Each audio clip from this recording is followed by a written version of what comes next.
Expediting 5G tech, strengthening cybersecurity, KKMM's main priorities this year.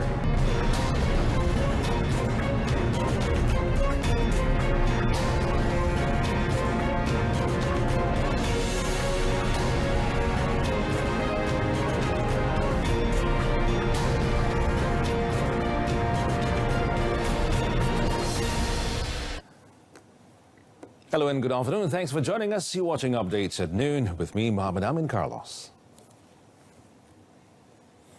Well, expediting the implementation of 5G technology and strengthening cybersecurity technology are among the 5 main focuses of the Ministry of Communications and Multimedia, KKMM, this year. Communications and Multimedia Minister Datuk Saifuddin Abdullahs said the other 3 focuses of KKMM were increasing foreign investment in digital economy, internationalizing Malaysia's creative industry, and transforming Radio Television Malaysia, RTM.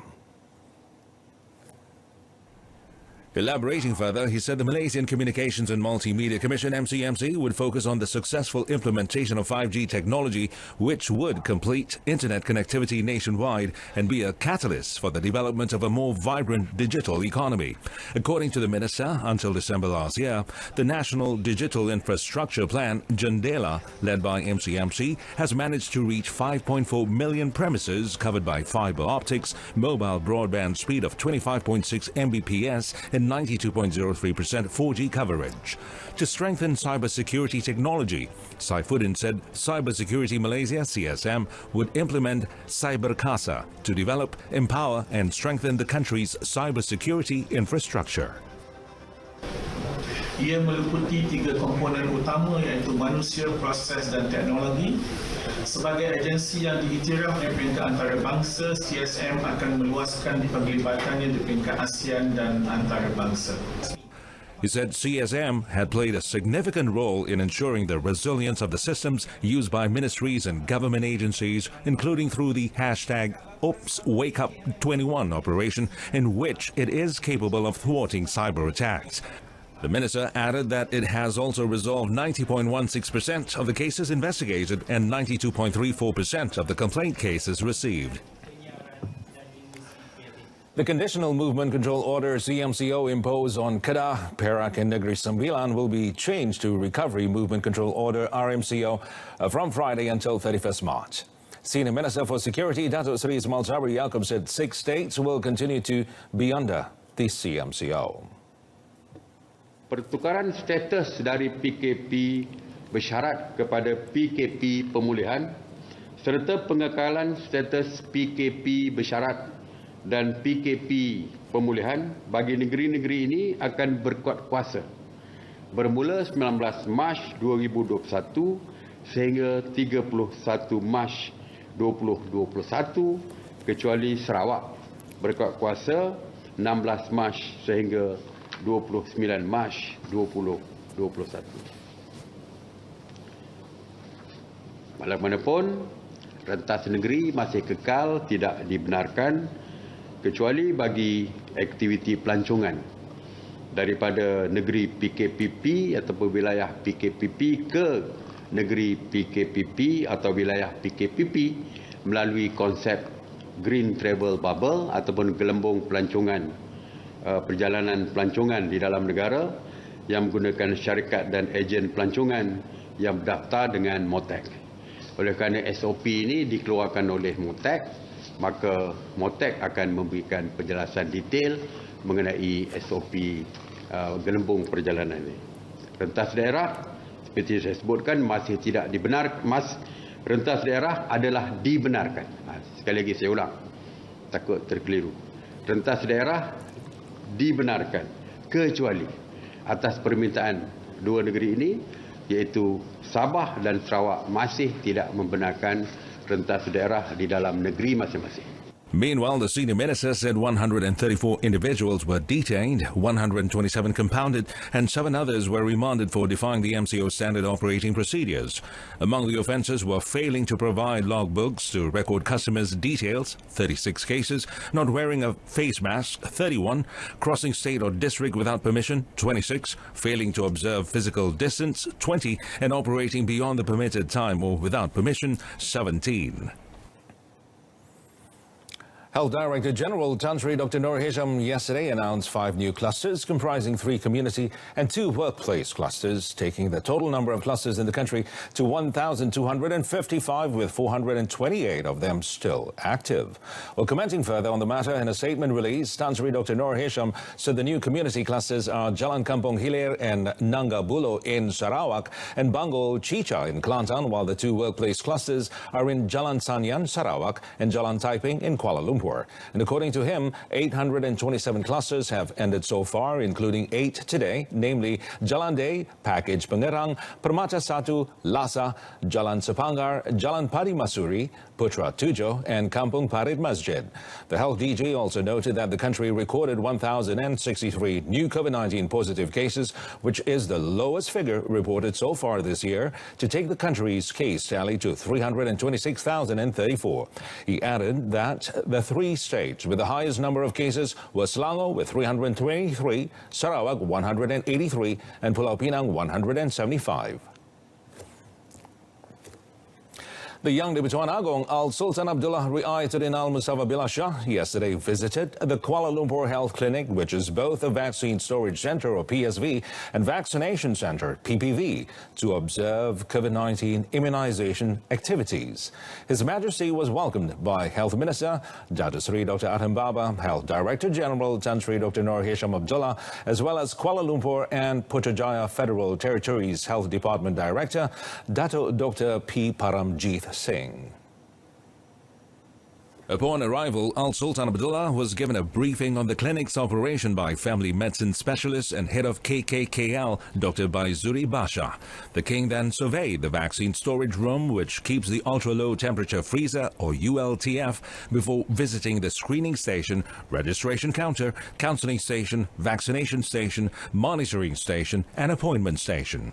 From 25th February until yesterday, a total of 2,490 KKKL frontliners have been vaccinated, which is 99.7% of the target set for the health clinic, while the remaining 6 recipients are scheduled to get their vaccine jabs tomorrow.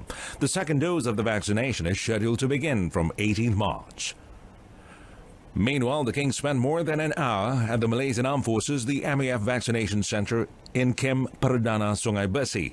His Majesty began the tour with a briefing session by COVID-19 Immunisation Task Force, or CITF Joint Director Lieutenant General Dato Muhammad Abdul Rahman, who is also Army Deputy Chief, and MAF Health Services Director General Lieutenant General Dato Dr. Muhammad Amin Muslan. Al-Sultan Abdullah has informed that, as of Monday, 17,224 MAF personnel had received the first dose of the COVID-19 vaccine jab. The Ministry of Tourism, Arts and Culture, MOTAC, has drawn up 13 standard operating procedures, or SOP guidelines, aimed at ensuring that the tourism and culture sectors can thrive under the new normal. Its Minister, Datuk Sri Nancy Shukri, hoped that the guidelines would help industry players as well as enliven the sector during the COVID-19 pandemic. Well, Datuk Sri Nancy, through a statement release, said the SOP guidelines were drawn up after MOTAC's engagement sessions with relevant industry players such as hotels, theme parks and tourism agencies. She also said that MOTAC had managed to achieve much success in the past year through its responsive and progressive approach, thus helping the livelihoods of workers involved in the tourism and culture sector. The minister further urged all heads of department and agencies under MOTAC to continue working together to drive and revive the country's tourism, arts and culture industry. Datuk Sri Nancy said that besides introducing the 2020-2030 National Tourism Policy, MOTAC had also implemented the 2020 Tourism Recovery Plan that was formulated through the Economic Stimulus Package, which involved collaboration among industry players. She said MOTAC was also committed to empowering the country's craft industry through the development of various initiatives virtually in line with the Industrial Revolution 4.0, apart from implementing the skills program and upskilling program by offering training to youths, the unemployed and individuals.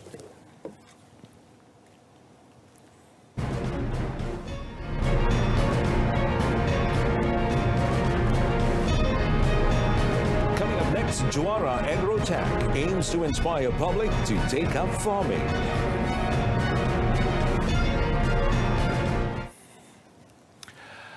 Well, a total of 11.8 million out of 32.7 million Malaysians, or that's 36.1%, were enumerated under the Malaysia Population and Housing Census, or Census 2020 exercise as of yesterday. Chief Statistician Dato Sri Dr. Muhammad Uzair Mahidin said Census 2020 was being conducted via the e-census and face-to-face interviews nationwide.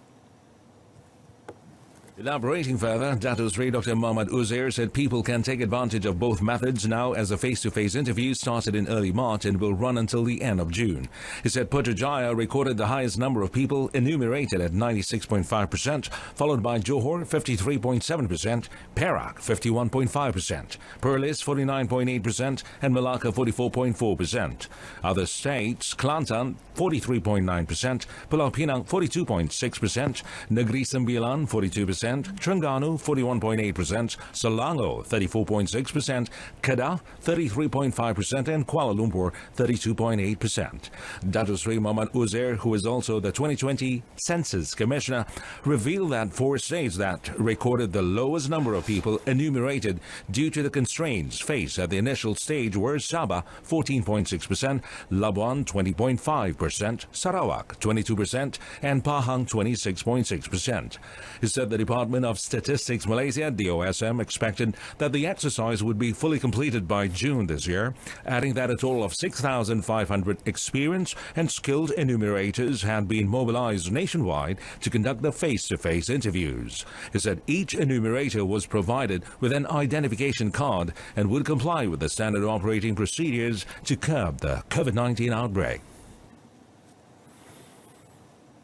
A reality television program on agriculture, Juara Agrotech, will be aired on RTM TV1 starting this June to inspire the community to venture into the field. And according to Deputy Agriculture and Food Industries Minister Datuk Che Abdullahs Madnawi, the 13-episode program will be featuring 12 contestants that will be challenged with various tasks using the latest technology. Ini adalah merupakan satu usaha yang berterusan kementerian dalam menarik minat anak-anak muda untuk menceburi sektor pertanian. Ambil daripada pelbagai subsektor lah. Ada penternakan, tanaman, usahawan ada tadi, kelulu, ada macam-macam. Dan di kalangan dia orang tadi dah sebut dah kat saya bila saya kata kita nak buat musim seterusnya, minta nak masuk pula musim seterusnya. Jadi maknanya program ni sangat menarik lah bagi dia orang. A participant, Norayu Damit, 32, who is also a local celebrity, said she would use the experience gained during the recording of the program to expand her business. Sebenarnya Ayu sangat berminat sebab selalu kita akan pertandingan menyanyi. So kali ini adalah pertandingan sangat lain daripada yang selalu saya buat, iaitu pertanian bertani dan menternak. Kita kena buktikan dulu, barulah kita boleh usul usaha kita tu dekat kerajaan, dan bila kerajaan nampak, barulah dia akan bagi geran ataupun dana-dana yang ada untuk kita. A rock melon farmer in Pulau Gadong, Malacca, Oh Yih Peng, 30, said he was interested to participate in the reality show after he came across an advertisement in the ministry's Facebook page. Akan datang saya akan buat bisnes sendiri tentang tanaman cili. Sebab sekarang cili tu harga dia memang stabil lah.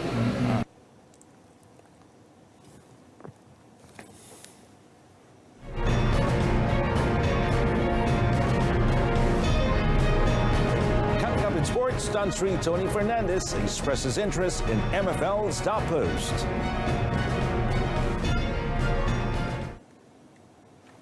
Well, firstly, Maybank gunned down Nurin Safi 4-0 for their straight win in the Malaysia Hockey League, or MHL, at the National Hockey Stadium in Bukit Jalil yesterday.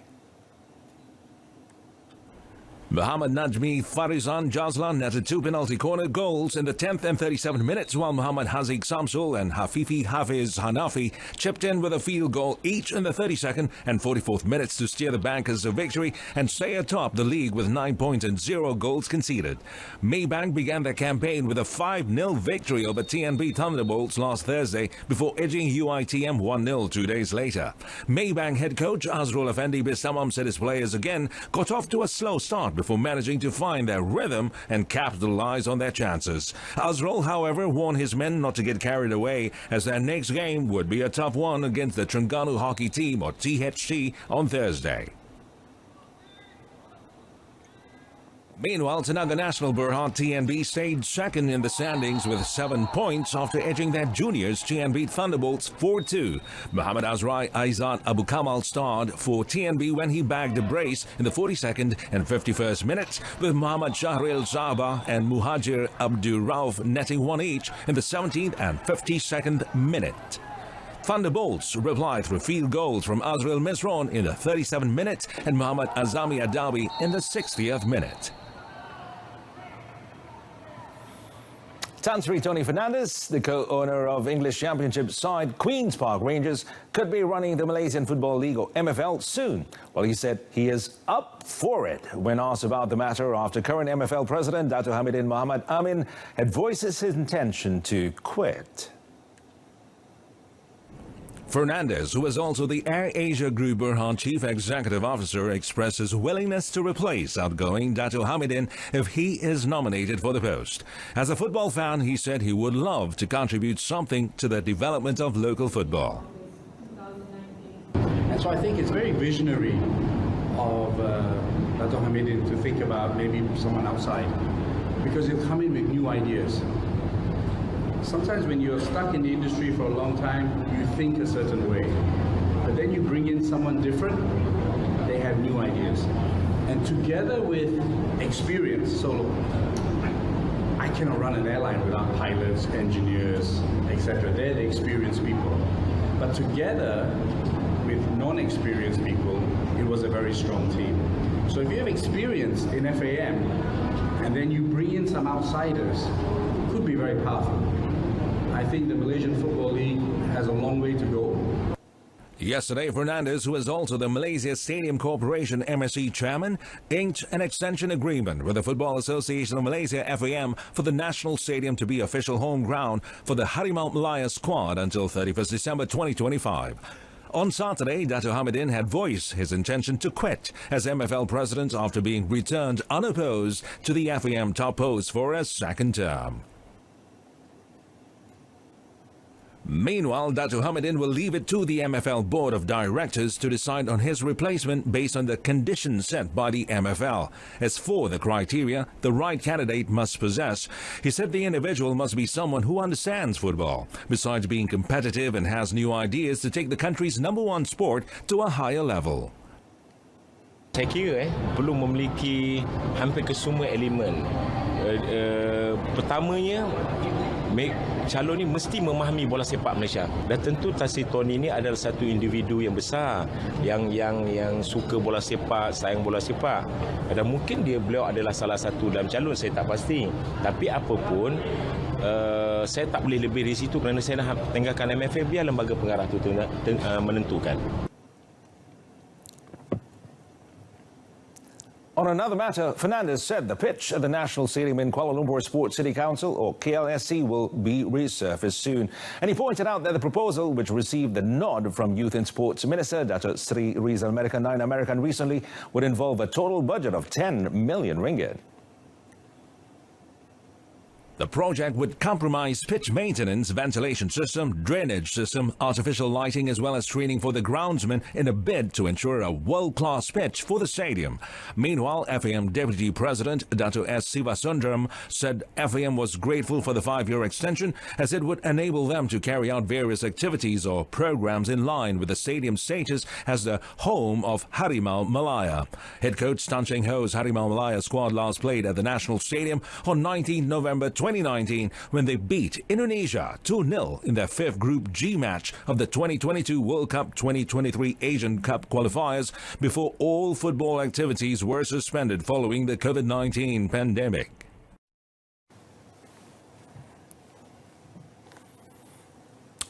And with that, we conclude today's edition of Updates at Noon. In our top story, the EU to propose COVID certificate to allow continent-wide travel. Well, folks, do tune in to News at 10 coming up at 10 p.m. on saluran Berita RTM on My Freeviews channel 123. Or you could also stream the news by surfing RTM Click. From all of us here, thanking you so much for being with us. I'm Mohammed Amin Carlos, and stay tuned to TV2. Bye for now.